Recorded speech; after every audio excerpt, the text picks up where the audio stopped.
So, a few years ago, me and my friend, we were just bored. Young, dumb, restless. It was one of those nights where you don't want to be inside, but you also don't really have a plan. So, we snuck out of his house. Not to do anything crazy, just to walk around, hide from the car headlights, feel like we were doing something dangerous. Now, near his house, there was this patch of woods right by the railroad tracks. Nothing too special, just trees, shadows, the smell of damp earth. But in those woods, there was this little camp. A guy lived there, supposedly homeless. Weird thing was, he wasn't exactly homeless. He used to be an old friend of my friend's dad. Sometimes he'd stop by the house, take a shower, eat. He told us straight up he liked living off the grid. Didn't want a job, didn't want a normal life. He just liked it. That made us think, hey, maybe this is safe. Maybe it's okay to sneak in. We followed the trail into the woods. Leaves crunching under our shoes, shadows stretching in every direction. The trail twisted and turned more than we remembered, and it felt longer at night. The air was cold, and every rustle in the bushes made us jump. At first, it was just us joking and whispering, trying to act brave. But slowly, something started to feel wrong. We finally caught a glimpse of the camp. There was a fire burning, lighting up the woods just enough to make the darkness around it seem deeper, almost black. That glow should have been comforting, but instead it felt like the shadows were reaching out to us. We noticed a fire, and for a second, I thought maybe we were okay. Maybe the guy was there, maybe nothing would happen.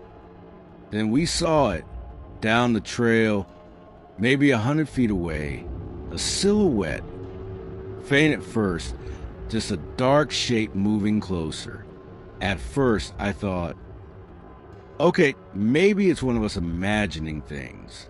But my friend froze. I froze. We both saw it at the same time. It wasn't walking. It was gliding almost, moving too smoothly for a human. No sound, no crack of a branch, just moving. I whispered to him, I don't like this, we should go. He nodded. We tried to sneak sideways, off the trail, into the bushes. The fire lit the camp, but everything beyond it was dark, heavy, like the night itself was watching. The further we moved away, the closer the silhouette seemed to get. We thought maybe it had seen us duck into the bushes, but something in the way it moved made my stomach turn. It didn't look human. It didn't move like anything we'd ever seen. We started moving back toward the railroad tracks, keeping low, trying to stay quiet. But the silhouette, it wasn't slowing down. It was coming toward us, faster, quieter, faster than we could run, yet silent. I don't know how to describe the fear that hits you when you realize something is catching up to you silently in the dark. You just know it doesn't belong in your world. My friend and I didn't say a word. We didn't have to. Our eyes met that mutual, silent agreement. Run. We bolted, feet pounding dirt, branches whipping past, heartbeats thundering in our ears. I risked a glance behind, and it was right there, moving so fast it was almost a blur, but still silent. No rustle of leaves, no snap of sticks, nothing, just moving. I remember the terror building with every step, the woods closing in, shadows twisting into shapes that weren't there. Every few seconds, I risked a look back, and every time, the silhouette was still there, always closer, always silent. It felt like it was feeding off our fear, enjoying the hunt. We reached the railroad tracks. For a second, hoped maybe it couldn't follow us here, but then I heard it. A faint, almost imperceptible movement behind us. Maybe it was a wind. Maybe it wasn't. I didn't dare look back. We crossed the bridge, sprinting as fast as our legs could carry us, lungs burning, hearts pounding. When I finally slowed down, looked back, nothing. No shape, no shadow, just the empty woods, quiet. We got back to his house fast, slammed the door, and didn't speak for a while. Nothing happened after that night. But every time I think about it, that shape moving silently still gives me chills. I don't know what it was, and I don't want to know. Sometimes I still wonder, maybe it's still out there, waiting for someone else to wander into its dark trail. So, I want to tell you about my house.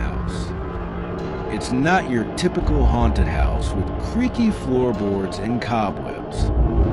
In fact, our basement is actually pretty cool. It's got carpet, all our gaming gear, and this old, comfy couch where we hang out. But there's this one spot, right next to my brother's PC. There's a storage room. Nobody goes in there.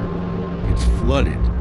It smells because animals have, well, gone to the bathroom in there, and the light, it breaks constantly. No matter how many times it gets fixed, it just goes dark again, and that's where things get weird. My brother is 10.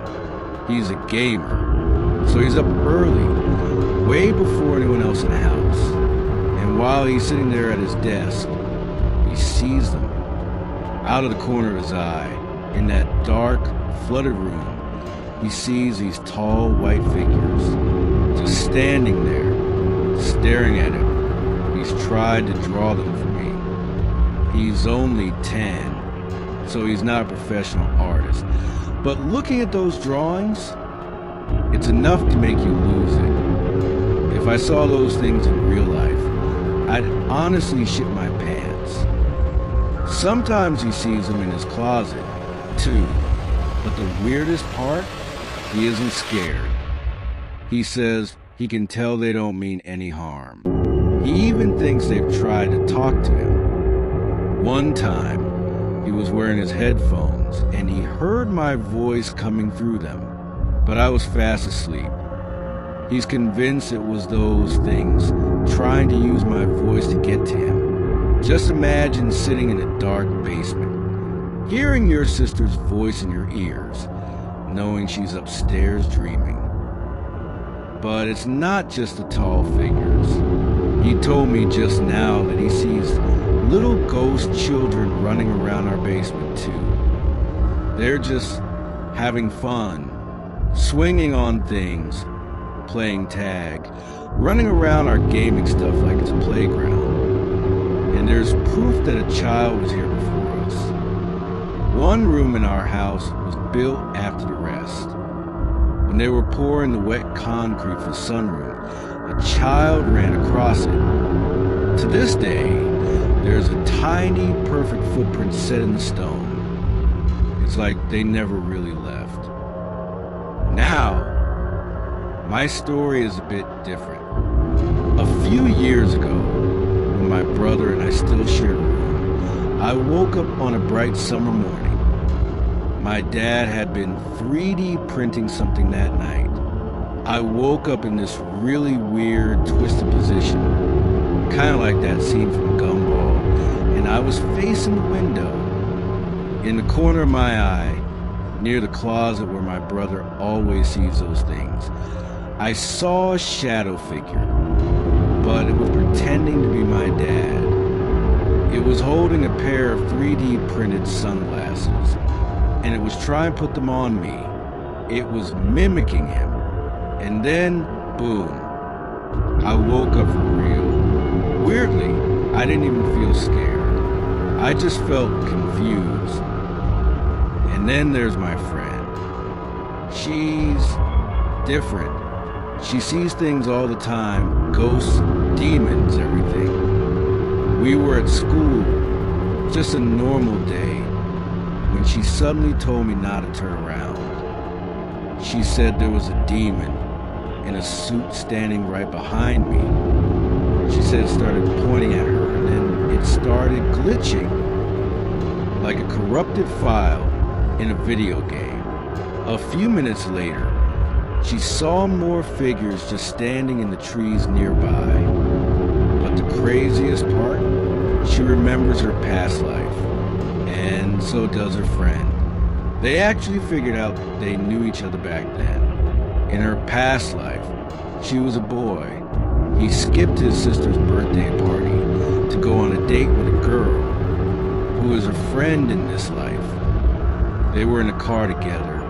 They crashed and they both died. Maybe that is why she's gay.